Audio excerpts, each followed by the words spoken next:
Hey everybody, peace, love, and light. It is the 29th of September, and we have the second moon here.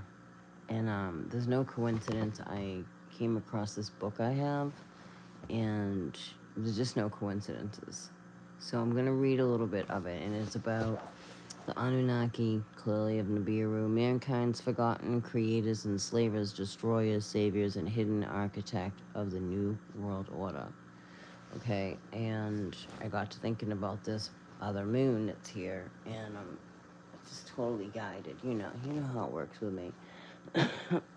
So the genealogy tables in Sumerian records clearly indicate that Enlil had a son on the Anunnaki council, Naner Sin. All right, Naner, also called Sin, was the moon god, son of Enlil. Okay, here we have another moon here, okay? And Ninlil, Ninlil, father of Utu, sun god, and Anana. It is not the intention of this book to definitively prove that Allah referred to the Atrahasis is the same Allah worshipped by Islam today, but would certainly be a terrific research project for those inclined toward finding the truth. However, how would the results of such research be received today? Knowing that Enlil was the God of Abraham, Isaac, and Jacob, the genocidal exterminator of early Mesopotamia slaves, and the Great Flood proponent devised to wipe out all flesh, change my perspective on the many labels of God, hopefully divulging the fact that Allah was the ancient astronaut from Nibiru and was the son of Enlil, aka Zeus, Jupiter, Jehovah, and El Shaddai, with help illuminate the masses affiliated with the religion of the crescent moon. This is important. This is relevant right now. Enlil's offspring invariable invade and overtake the colonies of Enki, as happened in Atlantis and Mesopotamia. Thus, Atlantis, this is what this other moon is here for, ladies and gentlemen, this hidden away island is still susceptible to the nautical Enlil pirates that invade from their island base of Crete. And I was picking up on Crete. Oh God, that was a while ago. Anyway, note that the pirates of Crete were similar to the roaming marauders that Enlil sponsored in Egypt, where the biblical Exodus story is severely mischaracterized. Keep in mind that Enlil was operating from the Leviathan, and Enki had his Egyptian domain adjacent to the headwaters of the Nile River Delta in North Africa. Somehow I feel like this is also relevant clearly here in the United States, because if you don't understand, the Ohio River that goes into the Mississippi River is the same as the Nile River. It is. We never left Egypt. Enki establishes Atlantis. Speaking of Atlantis, we find a connection from Sumeria to Greece via the legendary Lost City. We have written records about Atlantis recorded in the Timaeus by Plato. In the dialogue between Critias and Socrates, a strange tale is conveyed which originated with Solon, wisest of the seven sages, along with specified as true regarding the great Athenians, whose memory had passed into oblivion. Critias picks the most monumental story recorded by Solon's research as a gratuity, stating that if Solon had finished the tale, he would have been a famous like Homer. Critias continues telling Socrates that the head of the Egyptian delta, where the Nile River divides, there is a certain district which is called the district of Sais. The great city of the district is also called Sais, and the city from which sprang Amasis the king. And this is like who's here. This is what like we're filming in the Veil. I swear to God. And these citizens have a deity who is their foundress, called Neith, or Athena to the Greeks. And we just had what? A hurricane, what? Helen. Thus the Egyptians felt kindred connection to the Atlanteans. Solon visited Egypt priests to find out what they knew about Greek history, the time of old, admitting that neither nor the other Greek knew anything worth mentioning about the past. The reason that Greek history was lost due to one of many destructions of mankind arising out of various causes. Further adding insult to short Greek memory, the Egyptian priest from Sais chastened Solon. As for those genealogies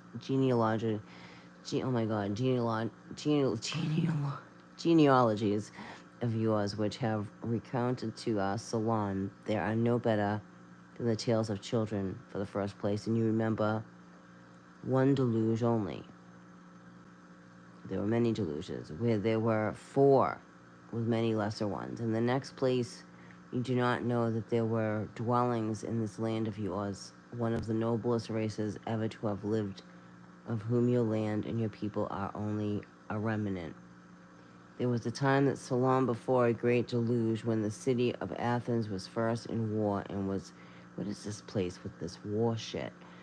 Preeminent for the excellence of her laws, and said to her laws is said to have performed the noblest deeds and have the fairest constitutions of any which history tells upon the earth.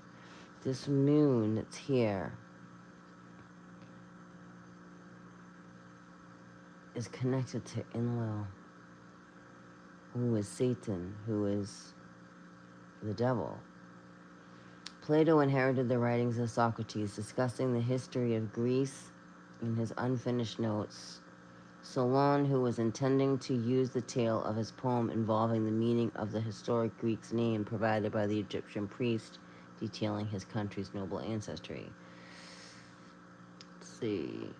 Plato picks up the lengthy tale beginning with the assumption that the gods had divided the whole earth amongst themselves, subsequently building the temples in which they were enthroned as gods, lower G gods clearly, accepting sacrifices and offerings from the genetic underlyings. Poseidon, the god of the sea, receiving for his lot of the island of Atlantis. According to the late Enki, Poseidon has children by a mortal woman populating the island. In the account of primitive man named Enlil, lived in the surrounding mountains. Cleito, his daughter, caught Enki's fertility god eye. Poseidon fell in love with her and was with her, breaking the ground enclosed the hill in which she dwelt all around, making alternate zones of sea.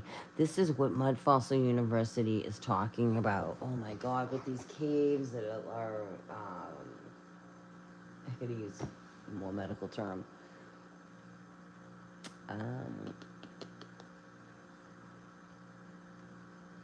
If you watch Mount Fossil University, he's showing how these caves were,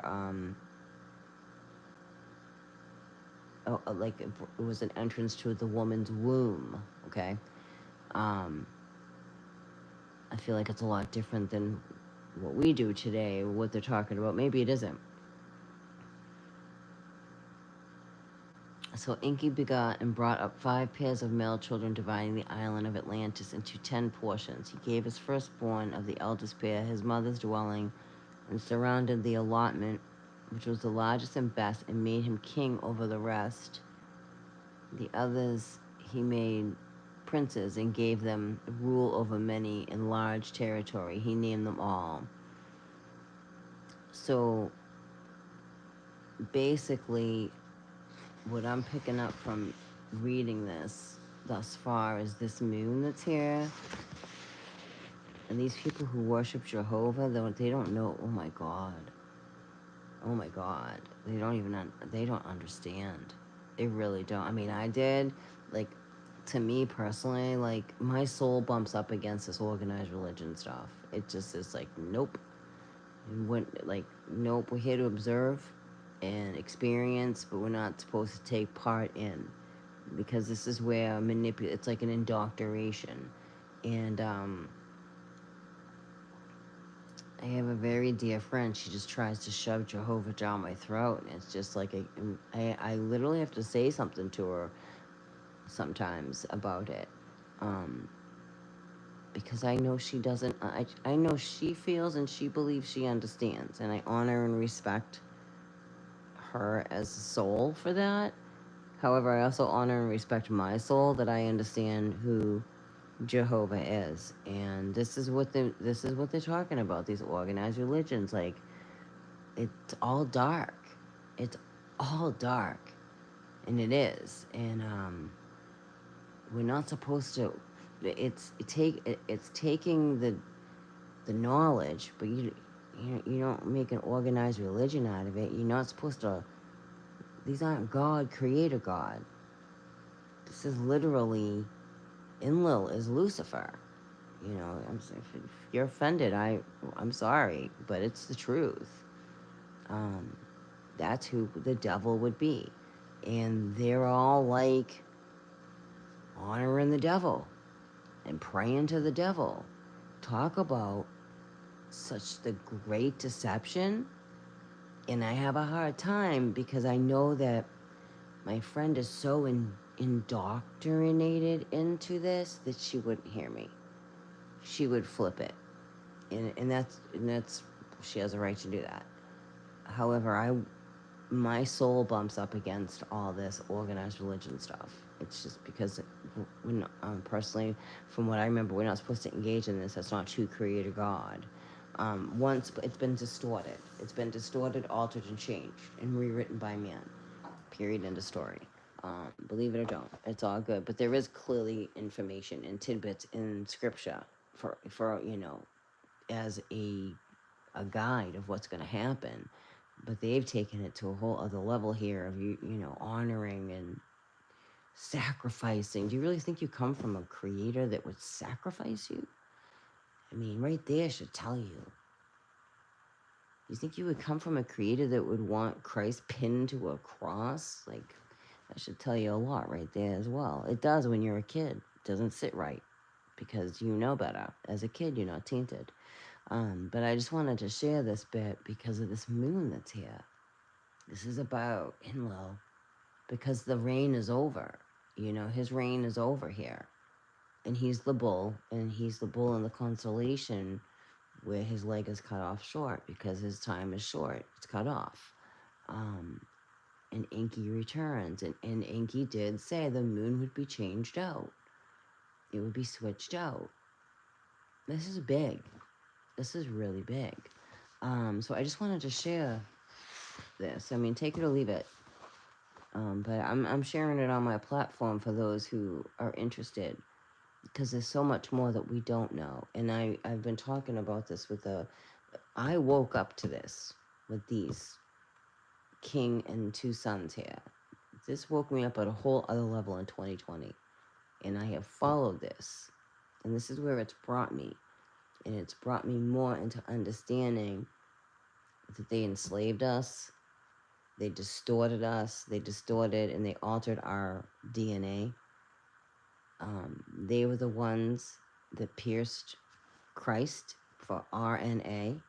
RNA is sin. What is sin? To reproduce. That's why we can reproduce. Facts. These are facts. These aren't made up. This is fucking fact. And see how that all gets distorted.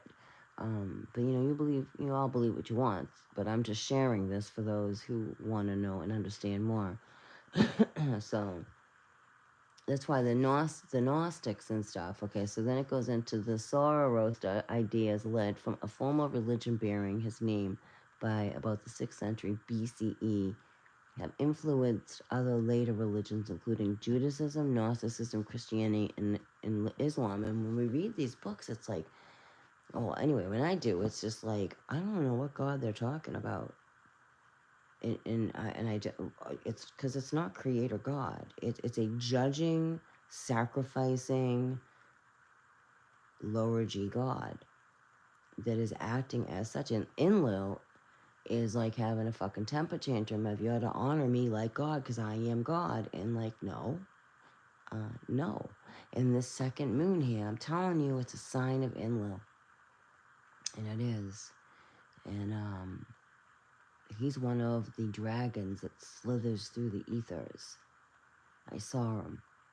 I literally saw him. And I was like, I had a moment about that. So I just wanted to share some of this. If this is stuff you can look up yourself. Always do your own research. And always trust your own soul and trust your own instincts. This is just information I'm putting out there. If it resonates with you, great. If it doesn't, just move on. Do not make it a thing, because I'll just delete you. It's just that simple to me. Not that I don't want. It's just I'm not into controversy. I'm just sharing what I'm understanding. I remain open and teachable always, but I will never be indoctrinated into anything this world is trying to say, because they are pushing this new world order. And this is way where you're at, and this has to do with this second moon somehow, some way. Well, because of Enlil. So, hi, Gata. Hi, Anita. I haven't seen it yet, but, or maybe I haven't. I don't realize I have seen it. It's definitely connected to Enlil. It is. And I was guided to this book. I'll show you. This is the book. I was just going through my things, and this literally fell out, and I was like, okay, you want me to look at this? Because I trust my oversoul. I trust my God Creator. I trust my guides, and I know the archangels are here as well, and they're sending us a ton of signs. Our oversoul is as well. And, this is stuff you can look up yourself. Clearly, like I said, always trust your own instincts. Always, always, always listen to your own soul. And this is all how it's going to play out. And we are here to observe. We are in this world, but we are not of this world. And, like, it's the fact that, like, Gata, the picture you captured tonight, I'm sure it was tonight, that was that solar baroque, the solar boat. And that's why I posted, I don't know if you saw that, but I posted pictures of the Egyptian solar boats. Now Ra is here. Ra would drop the veil. The veil's dropping because Ra is here. And it's very clear in the piracies, in the paintings that they left for us to figure out.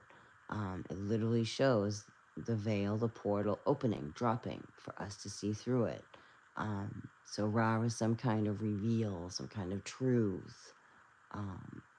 And this other moon is definitely connected to Inky, who is the devil, Satan, Lucifer. Thinks he's God. He's going to make sure everyone worships him like God. He's a trickster. He was the one that clearly flooded out humanity.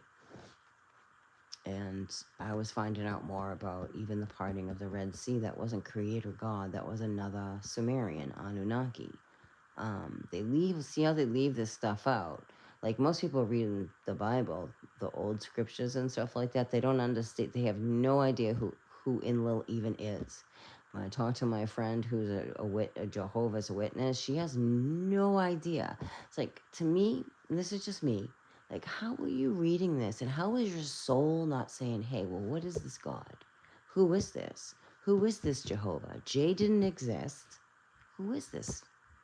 But it's like they can't get themselves out of the book. And it's sad to watch, because I know I have a lot of information, but she tries to indoctrinate me, and it won't ever, ever, ever, ever, ever, ever, ever happen. Ever. Ever. And I can tell it kind of frustrates her. And I don't care. I'm not here to be indoctrinated into any kind of organized religion, for I am a child of the Most High God, the Most High God, the most loving God. And I remember, because as I've shared with you many times, I have died and I have come back. And I am here to tell you, we come from so much love, not sacrifice. That is not true Creator. That is a false God, trying to appear real. But thank you. But you trust your own soul, always. Always do your own research and always trust your instincts. You know, this is the time. The trickery is going to get heavier and heavier. So stay strong in your faith and know who you are. Know your soul. Protect your soul. No, there's no going backwards. Absolutely not.